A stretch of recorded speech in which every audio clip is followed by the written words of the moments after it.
ආයුබෝවන් කියන ගමන්ම අද මම අරගෙන ආවා විවිධ කලාංගවල සෞන්දර්යාත්මක වටිනාකම් කියන මාතෘකාව ඔස්සේ සමන් දේවාලය පෙරහැර පිළිබඳ. කොහෙද මේ සමන් දේවාලය පිහිටලා තියෙන්නේ? සබරගමු පළාතේ රත්නපුර දිස්ත්‍රික්කයේ කළුගඟට මායිම ඉතාමත් නිස්කලංක භූමි භාගයක ශ්‍රීපාදස්ථානයේ අධිපති සුමන සමන් දිව්‍යරාජෝත්තමයන් වහන්සේ වෙනුවෙන් වෙන් වෙලා තියෙන ප්‍රධානතම දේවාලය සමන් දේවාලය. එහෙමනම් සුමන සමන් දිව්‍යරාජයාණන් උදෙසා වාර්ෂිකව පවත්වනු ලබන සබරගමු පළාතේ ප්‍රධානතම සංස්කෘතික උත්සවය ලෙස සමන් දේවාලය පෙරහැර අපට හඳුන්වලා දෙන්න පුළුවන්. ඇසළ මාසයේ පවත්වමින් සමන් දෙවියන්ට උපහාර පිදීම රටට සිත් පැතීමත් මේ සිදු කරනවා. මේ සමන් දේවාලයේ ඉදිරිම සහ පෙරහැර පිළිබඳව ඉතිහාසයේ දෙස බලන කල දඹදෙණි යුගයේ දෙවන පරාක්‍රමබාහු රජ කල රජුගේ ඇමතිවරයෙකුව සිටි ආර්ය කාමදේව කියන ඇමතිවරයා මේ ප්‍රදේශයෙන් මැණික් ලැබුණොත් සමන් දෙවියන් වෙනුවෙන් දේවාලය ඉදි කරන බවට පොරොන්දුවක් වෙලා තියෙනවා. එම පොරොන්දුව ඉෂ්ට කිරීම උදෙසා සමන් දේවාලයේ තිබු බව තමයි පුරාණයේ සිට පැවතෙන විශ්වාසය. පසුව කෝට්ටේ යුගයේදී 6 වන පරාක්‍රමබාහු රජතුමාගේ සහෝදරයෙකු වූ ගිලිමලේ පියදත් සීමියන් වඩාත් විධිමත් ආකාරයෙන් මෙම පෙරහැර ආරම්භ කළා. නමුත් අවාසනාවකට පෘතුගීසි ආක්‍රමණ පැවති කාලයේදී මෙම දේවාලය නැවත විනාශයට පත් වුණා. මහනුවර යුගයේ කීර්තිශ්‍රී රාජසිංහ රජතුමා නැවත දේවාලය ප්‍රතිසංස්කරණය කරවා මහනුවර පෙරහැරේ ආభాෂයක් ඇතිව අද තියෙන තත්ත්වයට ගෙනීමට කටයුතු කළා.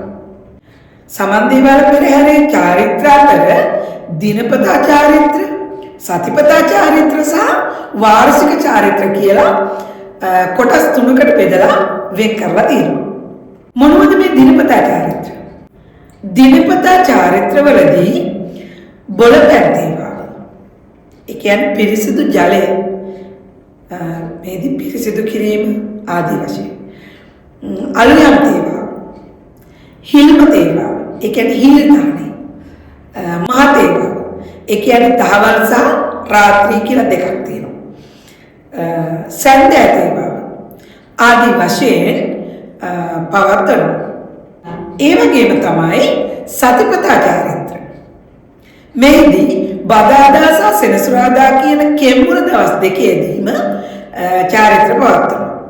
එහිදී දේව ආශිර්වාදය ලබා ගැනීමට සහ බාරහාර වීමට අවස්ථාව සකසලා දීලා තියෙනවා. වාර්ෂික චාරිත්‍ර. ඉතින් වාර්ෂික චාරිත්‍ර ලෙස උඳුවපුර පසළොස්වක පොහෝ දිනේ ආරම්භ වන ශ්‍රීපාද වන්දනා සමයේ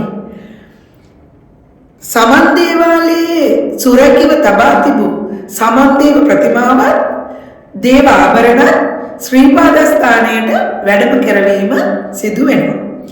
ඒ වගේම තමයි ශ්‍රීපාද වන්දනා සමයේ අවසන් වන වෙසක් පුර පසළොස්වක පොහෝ දිනේදී නැවත දේව ආභරණ සහ දේව ප්‍රතිමාව සමන් දේවාලයට රැගෙන එනවා.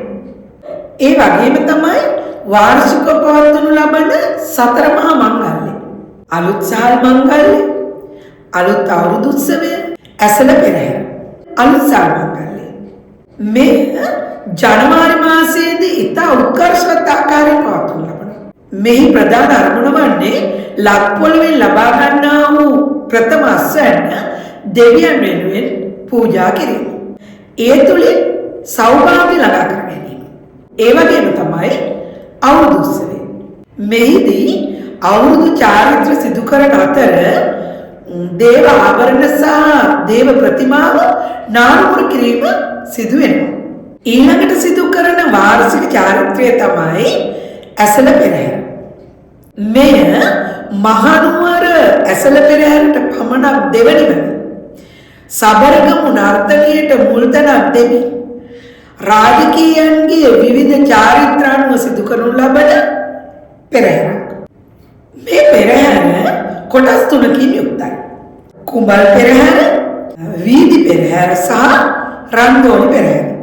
කුඹල් පෙරහැර මෙය කප්සිටුවීමෙන් ආරම්භ වෙලා දේවාලයේ ඇතුළු මළුවේ පමණ දින 5ක් පුරාවට චාරිත්‍ර සිදු කරනවා. 2. වීදි පෙරහැර. එමත් නැත්නම් දේව පෙරහැර.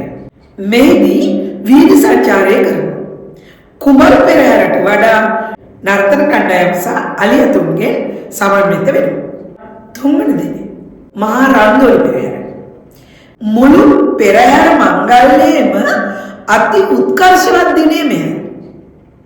මේදී සර්වඥ ධාතුන් වහන්සේලා, සමන් දේව ප්‍රතිමාව, දේව ආභරණ, මංගල අස්තිරාජයාගේ පිටේ ඉතා ගෞරවණීයව තැන්පත් කොට හරසරින් වීදි සංචාරයේ යෙදෙනවා.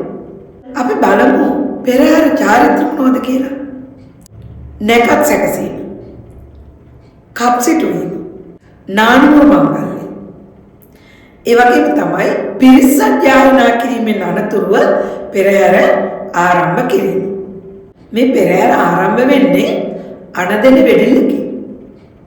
පෙරහැරේ මුලින්ම ගමන් කරන්නේ කසකරුවන් සහ ගිනිබෝලකරුවන්. ඉන් අනතුරුව සමන් දේවාල පෙරහැරට සුවිශේෂී වූ මහමඟා කෝලම. මෙහිදී මහමඟා කෝලමේදී විශාල රූපයක්. එහි මුහුණු දෙකක් තියෙනවා.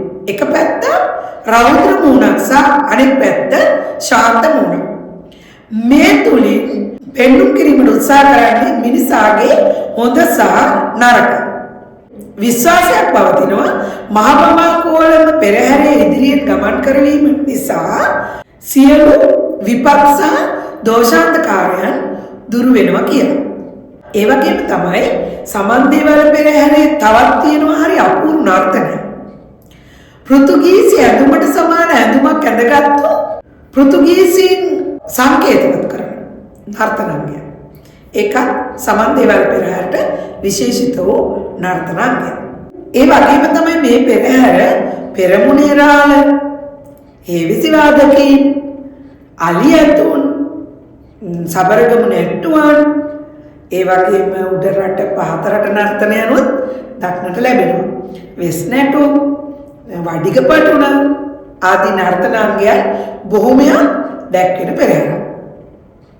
වාර්ෂික ඇසළ පෙරහැරේ සුවිශේෂී චාරිත්‍රයක් තමයි බිසෝ පෙරහැර. මෙය පත්තිනි දෙවියන් වෙනුවෙන් පවත්වනු ලබන පෙරහැර. මධ්‍යම රාත්‍රියේදී දේවාල භූමියේ පමණ සිදු කරනු ලබනවා. මේ සඳහා අලියතුන් යොදාගන්නේ නැහැ.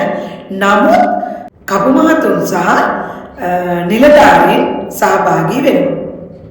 ඒ වගේම කාන්තාවෝ සුදු ඇඳගෙන දෝලාවසලින් ගමන් කරනවා.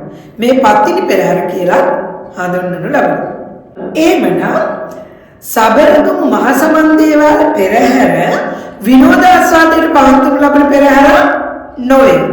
ශ්‍රී ලාංකීය සංස්කෘතිය, අනන්‍යතාවය, ආගමික භක්තිය ලොවට පෙන්වන තවත් එක් මංගල්‍යයක්.